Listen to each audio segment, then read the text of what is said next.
Anchors, feature points, and feature detection. Today we're tackling 3 important concepts in AR.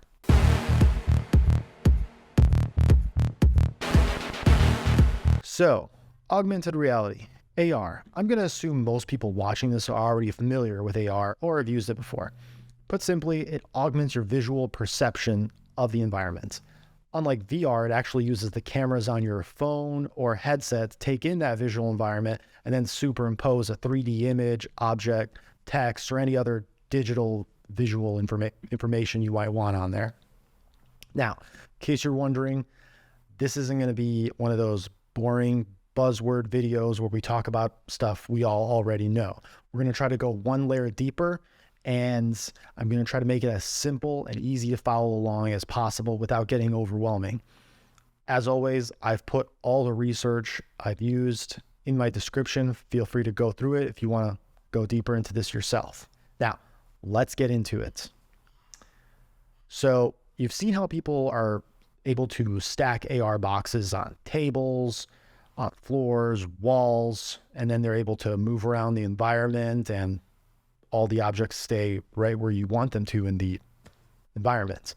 But how is that? Well, anchors, like the name suggests, help solve one of the most important issues in AR, which is integrating the real world with the virtual world. Some examples of common anchors that we use are planes, so vertical planes, horizontal planes, images, faces, or even 3D objects.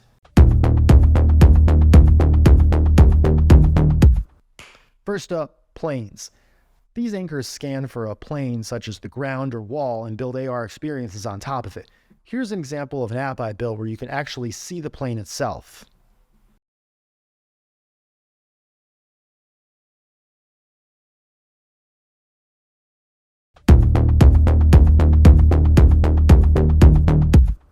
Image anchors. Image anchors are very common in the real world. You may have seen them in QR codes, ads, billboards, or even this Disney experience in Disney Plus.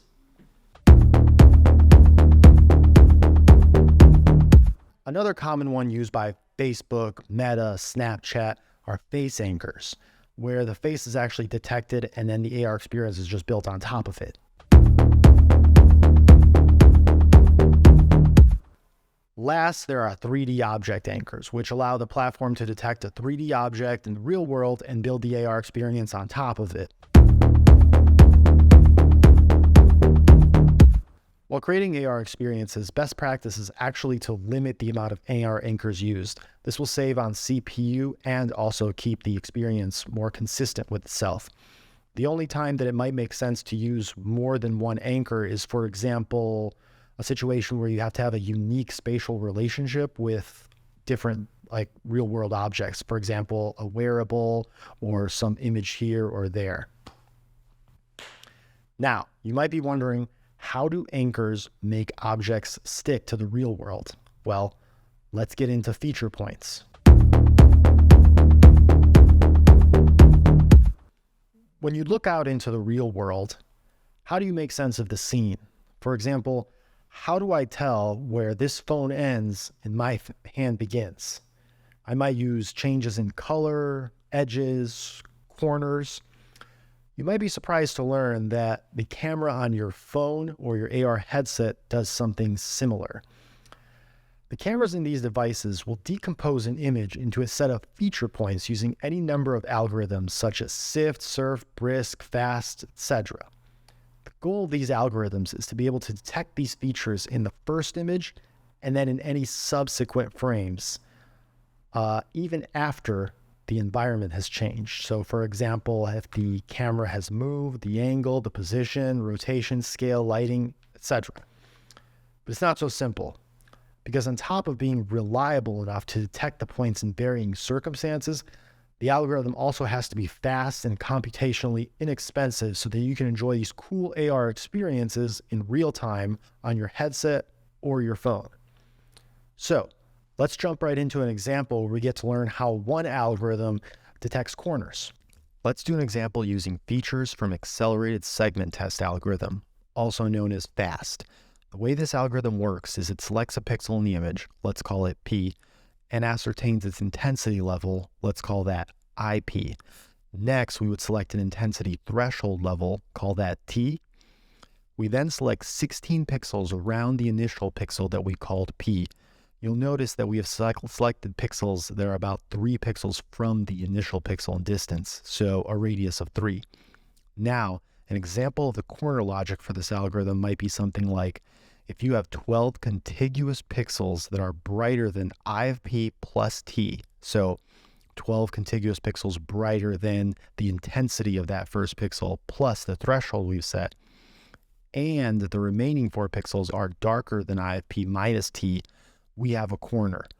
One of the ways this algorithm can go even faster, though, is that it surveys only a quarter of those 16 pixels. So, for example, it might survey pixels 1, 5, 9, and 13, and if they all came up brighter, our algorithm would quickly realize we weren't near a corner.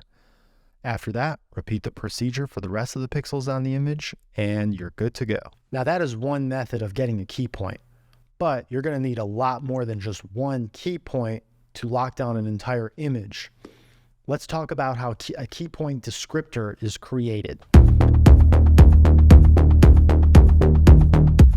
A key point descriptor is kind of like a fingerprint for your key points. It basically allows you to compare one image with another and determine if that specific key point fingerprint exists in both. How is that done? Well, let's take a look at one example through the BRISC algorithm, which takes a sampling pattern of key points and derives brightness comparisons from it in order to form a binary string. To put it more simply, you take an image, convert it to a key point pattern, convert that to a simple binary string, and then when you return back to that same area, you do the same algorithm and compare the Hamming distance between your original frame and the new frame. If the Hamming distance is close enough to your threshold, then we have a match.